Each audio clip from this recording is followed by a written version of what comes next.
জেলা প্রশাসনের উদ্যোগে আমাদের একটা ঐতিহাসিক স্থান কাছাড়ি রাজার যে রাজবাড়ি খাসপুরে, এখানে 12তম আন্তর্জাতিক যোগ দিবসের এখানে ব্যবস্থা করা হয়েছিল।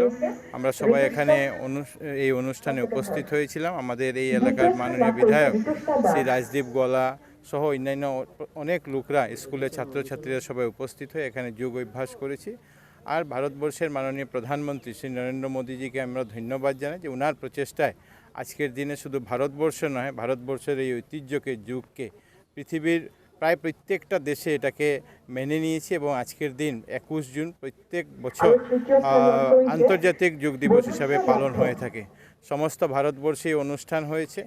আসামেরও প্রত্যেকটা জেলা সদরে বিভিন্ন জায়গাতে, সমজেলা বিভিন্ন জায়গাতেই অনুষ্ঠান অনুষ্ঠিত হয়েছে প্রতি বছরের ন্যায়।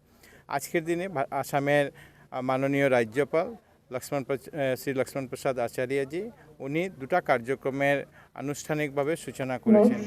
গাঁৱে গাঁৱে যোগ, ঘরে ঘরে যোগ, যাতে প্রত্যেকটা গ্রামে, প্রত্যেকটা ঘরে আমরা প্রতিদিন যোগের অভ্যাস করতে পারি, সেই লক্ষ্যে এই কার্যক্রমে উনি আনুষ্ঠানিকভাবে গুয়াহাটি সোয়ালকুচি গান্ধী আশ্রম থেকে উনি এটা শুভারম্ভ করেছে। এবং সঙ্গে সঙ্গে আরেকটা কার্যসূচি যে আমার মাটি আমার নায়ক। আমরা জানি যে সমাজে এরকম অনেক লোক আছেন, অজানা লোকরা আছেন, যে ব্যক্তিরা সেই সমাজকে এগিয়ে নেওয়ার জন্য, গ্রামকে এগিয়ে নেওয়ার জন্য, দেশেরকে এগিয়ে নেওয়ার জন্য তারা অগ্রণী ভূমিকা গ্রহণ করেছিলেন।